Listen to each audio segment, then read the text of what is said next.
həsrətə çevrilmiş torpaqlarda bugün həyat yenidən canlanır.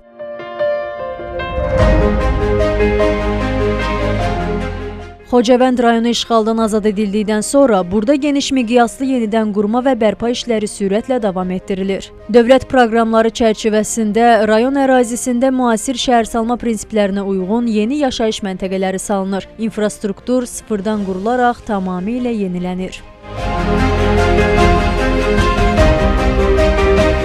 Bugün Xocavənddə aparılan işlər təkcə bərpa deyil, eyni zamanda gələcəyə hesablanmış davamlı inkişaf modelidir. Rayon ərazisində yeni yollar çəkilib, kəndləri və qəsəbələri birləşdirən nəqliyyat şəbəkəsi qurulub. Elektrik, su və qaz təchizatı sistemi müasir standartlara uyğun şəkildə yenidən formalaşdırılıb. Alternativ enerji mənbələrinin tətbiqi istiqamətində də addımlar atılır. Təhsil və səhiyyə sahəsi də diqqət mərkəzindədir. Yeni məktəb binaları, uşaq bağçaları, tibb məntəqələri və digər sosial obyektlər inşa edilərək sakinlərin istifadəsinə verilib. Eyni zamanda mədəniyyət ocaqları, istirahət parkları və ictimai məkanlar yaradılaraq insanların sosial həyatının canlanmasına şərait yaradılır. Görülən bütün bu işlər nəticəsində əhalinin rahat, təhlükəsiz və layiqli yaşayışı üçün hərtərəfli mühit formalaşdırılır.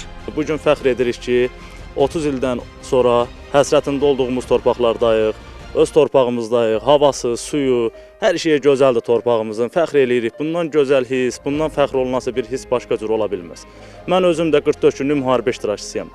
Bugün mən şəxsən çox fəxr eləyirəm ki, qəlbimizdə o torpaq dağı, qəlbimizdə, könlümüzdə o bitirdiyimiz o acını, hissi bu günlərim prezidentimiz, ordumuz, şəhidlərimiz, qazilərimiz, veteranlarımız onu dindirib. Hazırda rayonda yaşayış fondunun bərpası da intensiv şəkildə davam edir. Ümumilikdə 1188 fərdi yaşayış evinin bərpası nəzərdə tutulub. Onlardan 728-ində bərpa işləri artıq yekunlaşıb. 460 evdə isə yenidən qurma prosesi davam edir. Bərpa və əsaslı təmir işləri yekunlaşdıqca sakinlərin köç prosesi də baş tutur. Bildiyiniz kimi Xocavənd şəhərinə ilk köç 2026-cı ilin fevral ayının 20-sində baş tutdu.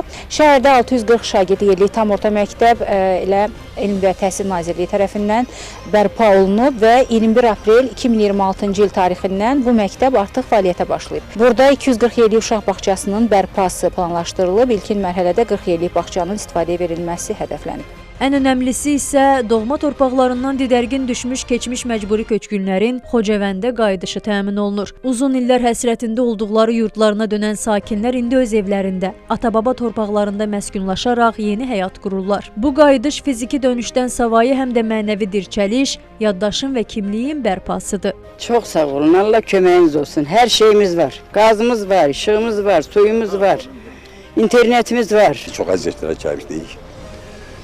Şükür bugünkü gün. Yəni vaxtı atamla, yoldaşım buradan çıxmışdıq. Atam da rəhmətə gedib, anam da rəhmətə gedib, yoldaşım da rəhmətə gedib.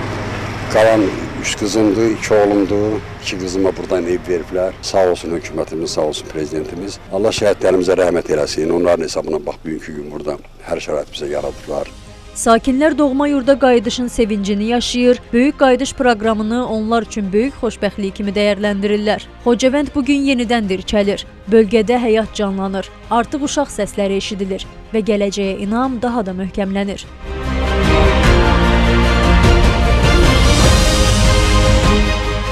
Xocavənddə görülən işlər bölgənin sosial-iqtisadi inkişafına təkan verməklə yanaşı, Qarabağın ümumi dirçəliş prosesinə də mühüm töhfə verir. Xocavənd yenidən qurulur, həyat qayıdır və bu torpaqlarda gələcək nəsillər üçün möhkəm təməllər qoyulur.